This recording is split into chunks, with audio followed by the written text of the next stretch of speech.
Honestly, this week in Jurassic World Live is pretty chill, and by chill I mean not chill as in super cool. I mean it's pretty chill. We just came off of a 2-week Halloween event, and there's a lot of anticipation for a potential version 1.5. If you look on MetaHub, they've got a little speculation as to what we might be seeing in 1.5. But one thing that I want to say is a couple of people have mentioned that their Halloween scent capsules that they got for free are no longer in their inventory. And the way you can check is if you tap on the little backpack over here, it'll show you your inventory. I actually have at least one of everything at the moment, but I did have some people mention that the Halloween, not ones that they purchased, but ones that they had for free, are no longer in their inventory. So what I did is I reached out to Ludia and just said, hey, were they supposed to disappear? And they weren't. So if you are one of those who had your Halloween scent capsule, whether you paid for it, whether it was one of the free ones, if you had it disappear, I will put a link in the description below. It's just a link to their support, and I was instructed to let people know to bring it up with support, and they would take care of you on that end. Additionally, I asked about, are we getting, Tanny Calagrius, are we getting an update? And were there any notes, or what can you tell me about a potential version 1.5? And I was told that I will get notes soon. That does give everybody hope that we will have an update in the near future, but I feel like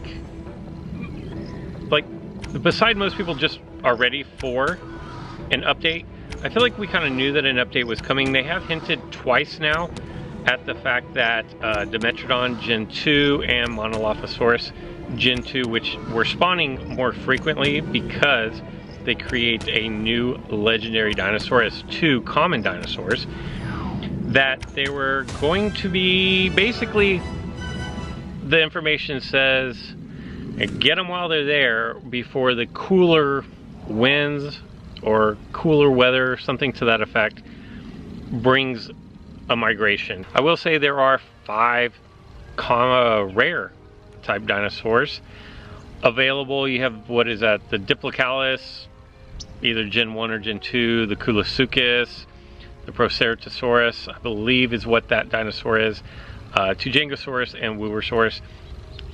I have a level 15 Tujangosaurus, and I did some quick math, and if I use all 30 of my attempts just on Wuersaurus between Wednesday, Thursday, and Friday, I'd have to average 275 DNA per darting session just to get to level 20. That doesn't even account for the 500 DNA per fusion that I would need once I got there. And needless to say, my Tujangosaurus is not going to get to level 20 during this event, but maybe with a migration, maybe it'll come to Habitat Zone 2 and I'll be able to accrue some more. The other 4 rares currently available in this event, none of them have a hybrid. I would imagine that at some point a hybrid is coming, and with 30 attempts, I'm still going to go with my default of, unless you're specifically working on a dinosaur and you have the time to go out and look for 30 Tujangosaurus, make sure you're utilizing all 30 of those attempts. Especially, I would target dinosaurs that are not in your local zone. So if, like me, you live in Habitat Zone 2, I would not be darting any of these that are local to Habitat Zone 2, and I'm not sure that any of those are actually Zone 2s. But if you live in Zone 3 and you have a ton of Tujangosaurus, it might be worth it for you to dart other dinosaurs. But that's kind of my stance on that. And while we're kind of in this holding pattern for in anticipation of a version 1.5, I've advised against really leveling up dinosaurs. As you can see, my battery is running low, and after yesterday's video, when I got that alert, I had to stop down and check to make sure that I'm still recording. But I want to talk about, let me backtrack a little bit. I really wouldn't put a lot of resources into any dinosaurs. If there are dinosaurs that you have, say you have epics at level 14, you're using it, go ahead and level it up to 15, because if it gets a hybrid, it's going to need to be 15 anyways. But I really wouldn't put stuff like, I've taken a couple of my legendaries up to 20.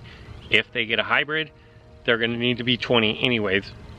But I'm not going to go past that. You never know when that DNA is going to come in helpful towards a different hybrid later down the road. So if I were you, I would hold off on doing any massive leveling up of dinosaurs. And one thing kind of I alluded to maybe yesterday or the day before is a project dinosaur that I was working on, and it's the Diplotator.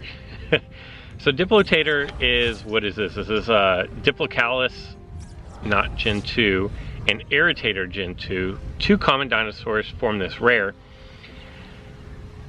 And like, I don't know anything about this dinosaur really, but kind of what intrigued me about it and the reason why I decided to go ahead and level it up is A, I had well over 30,000 Irritator Gen 2, so I was looking for something to do with it, and B, I was getting really close to leveling up from 16 to 17 and didn't want to commit to any major changes. Like, I didn't want to take Stegodilus up. I didn't want to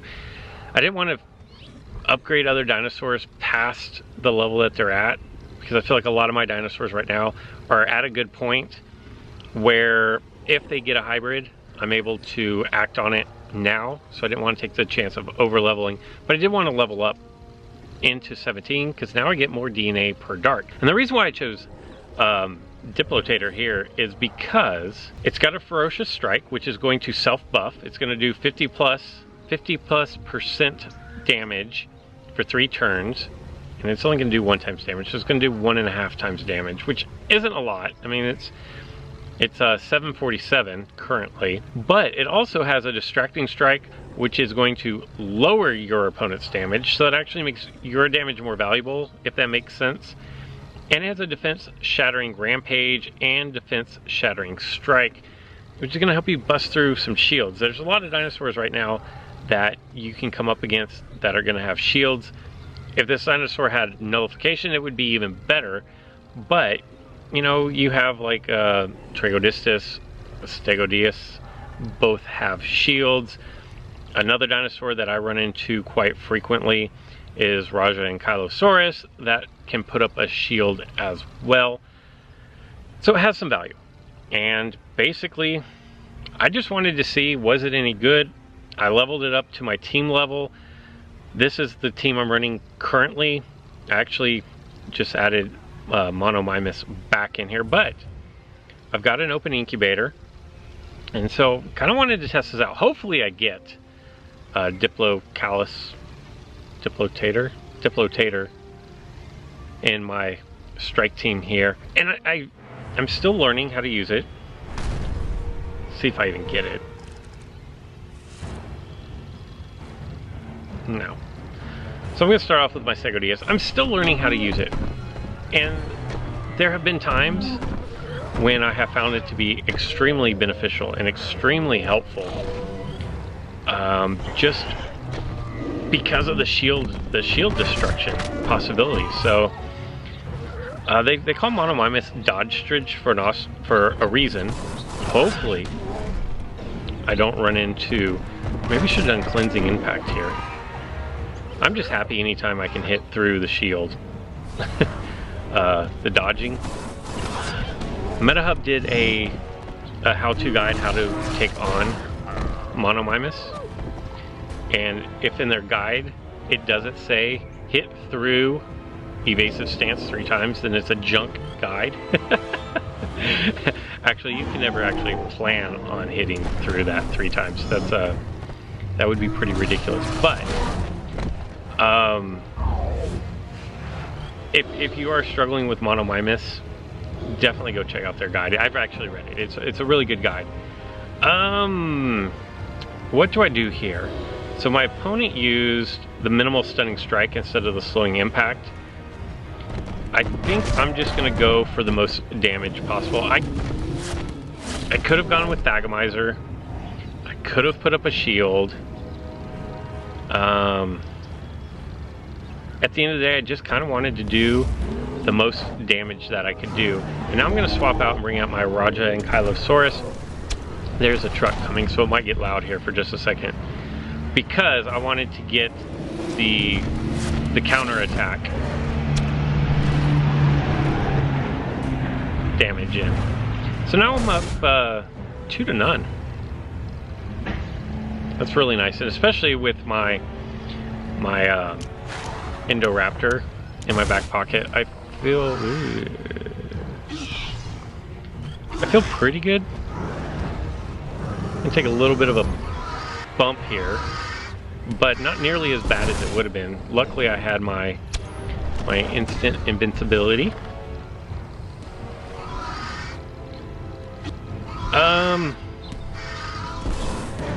You know, I think I can just go ahead and let that dinosaur go. I could bring in Tanicolagrius. I think I'm going to bring in Tanicolagrius. I could have gone with Indoraptor, but since I don't know what my opponent's last dinosaur is, and because I'm faster than Pyrotator, okay. Now I feel bad that I used that. That's okay, because I'm going to get, even if I get knocked out, hopefully my Indoraptor can take out. Wow, I've hit through all 4 of his dodges. If I were my opponent, I'd be pretty upset by that. And that's the first one I didn't hit through. But now Indoraptor's going to come in, and like, there's nothing my opponent can do. My opponent can switch out. I'm going to knock out Pyrotator. Nothing really my opponent can do there. So, pretty easy victory. Unfortunately, the dinosaur I wanted to showcase didn't make its way in, but I will do another one. But what I was saying about Diplotator is I have found situations where it's terrible.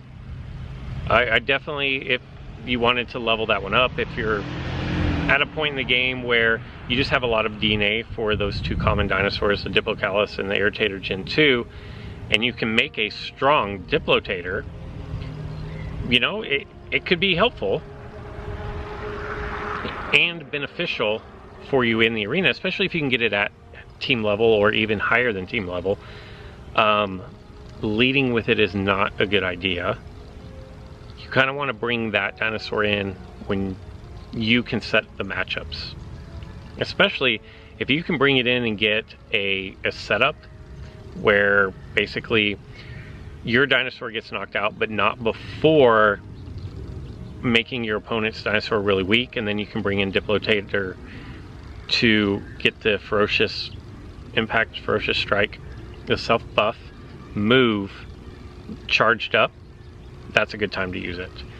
Not sure if I don't have an opponent here or if the game started without me. No, just timed out. So let's try this again. I also, while looking for an opponent here, I also really am trying to find a swap and attack team to use. I really like Dracorex. Dracorex, if it just had a little bit more damage, I would like it a lot more. But I like the swap in attack, and it catches so many people off guard that you can typically, oh good, that you can typically catch people off guard. This is gonna be tough, but I'm going to, let's see, I'm gonna go Superiority Strike. I was expecting him to use Evasive on turn 1.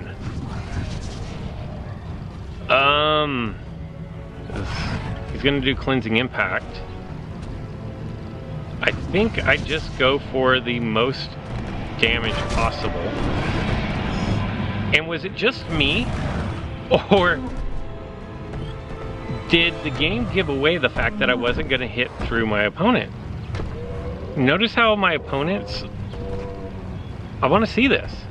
My opponent's health does not go down at all when I do the preview here. Let's see if he dodges.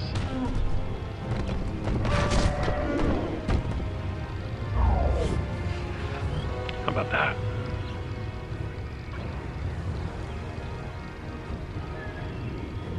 Oh, I'm so dumb. I should have checked because he did not have his shield up anymore. That'd have been a great time to check that. Now, Diplotator is going to come in and, like I mentioned before, get the charge move.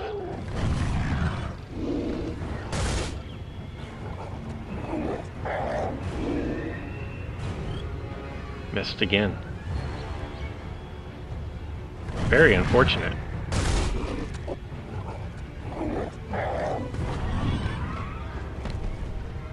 Finally. I mean, I did hit through Monomimus 3 times. This isn't really a good spot for me to be in. I do have...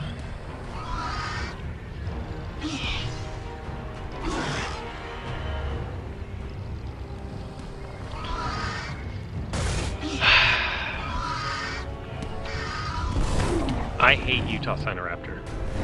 Absolutely hate this thing.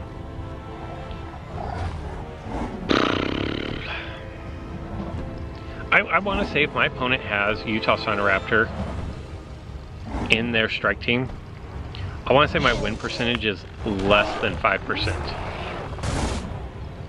I legit can do absolutely nothing against this dinosaur. Like now I have to bring in my Indoraptor to get stunned, and then it's going to get hit with the ferocious strike and most likely get knocked out.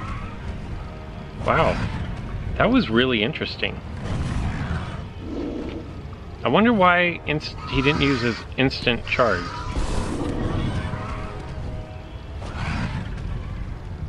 I didn't get stunned, but I'm still gonna get knocked out.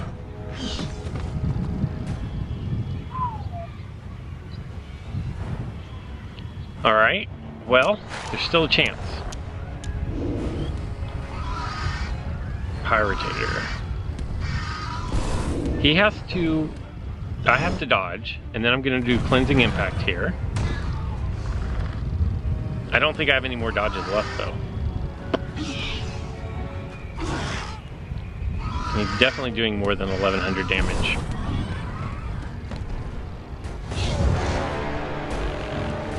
One win, one loss. That,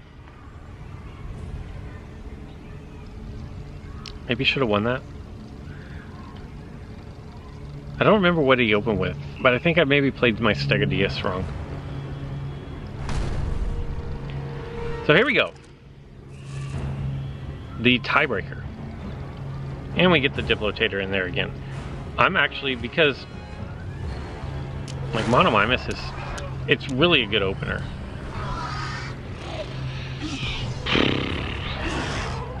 The good news here is that I can't be stunned.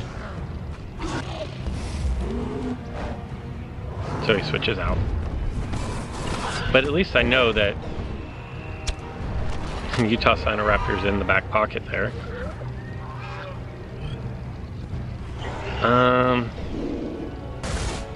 This is actually not a great matchup for Raja and Kylo, because Raja and Kylo depends on shields and depends on the self buff to do a lot of its damage.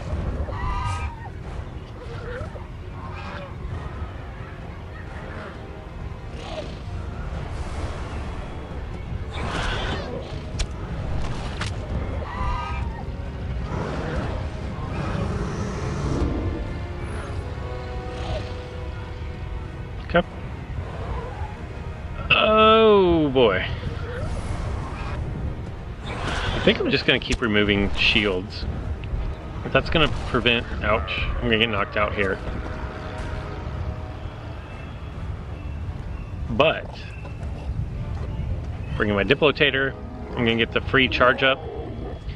But what I'm actually going to do is the shield shattering in case my opponent wants to try to do the instant invincibility, which he didn't. She didn't. Either one. Like, I had to play the percentages there. I felt it was most likely that my opponent would try to use instant invincibility.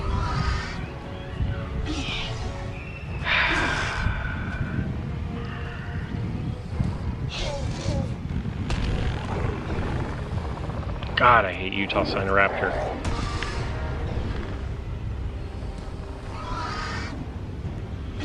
Like, absolutely hate it. It just, I don't know if I just don't run the right dinosaurs to counter it.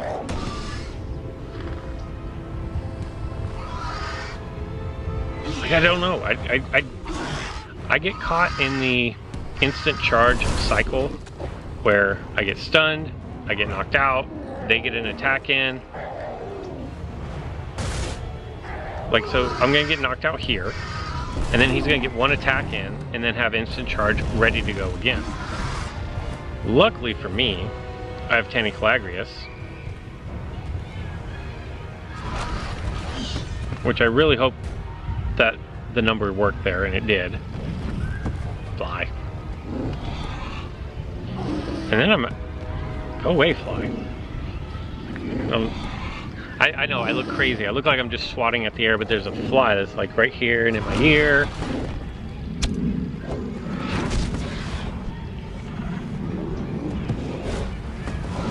And I have Raja and Kylosaurus ready to go, and kids are out for recess, as you can tell. Seriously. I can't take another hit, so I'm gonna go ahead and do the swap out now and hope.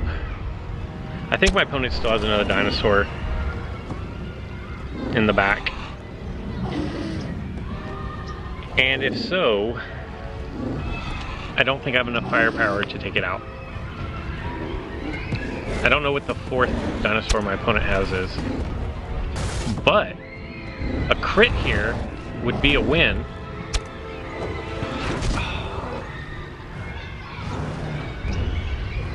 I thought I did more damage than that. My opponent's gonna swap out.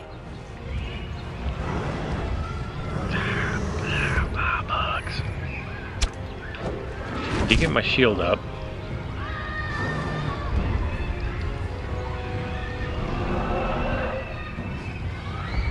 This will be good, actually. If he doesn't swap out here, I'm gonna pin him in, then go instant invincibility while his shield is gone. And he can't swap out. And that's gonna be the win. That actually worked out really well. My opponent took one turn too many to swap out. I'm almost positive. I guess thinking that the instant invincibility was going to keep him around for 2 turns, that he could get some free damage, and then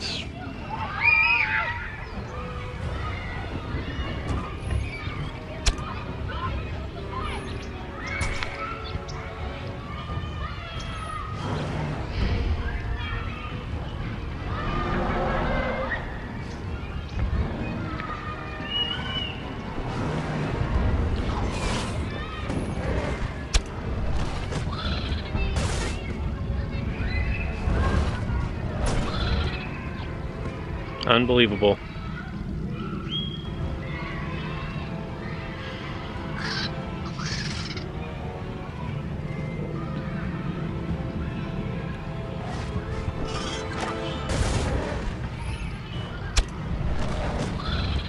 Man.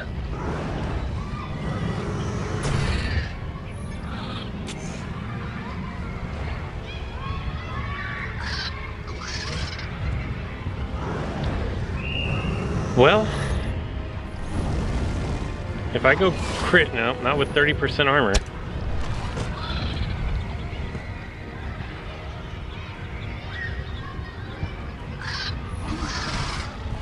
I'm sure that my opponent's just going to do rampage here and take me out. Oh, long invincibility. That was the wrong play. Wow.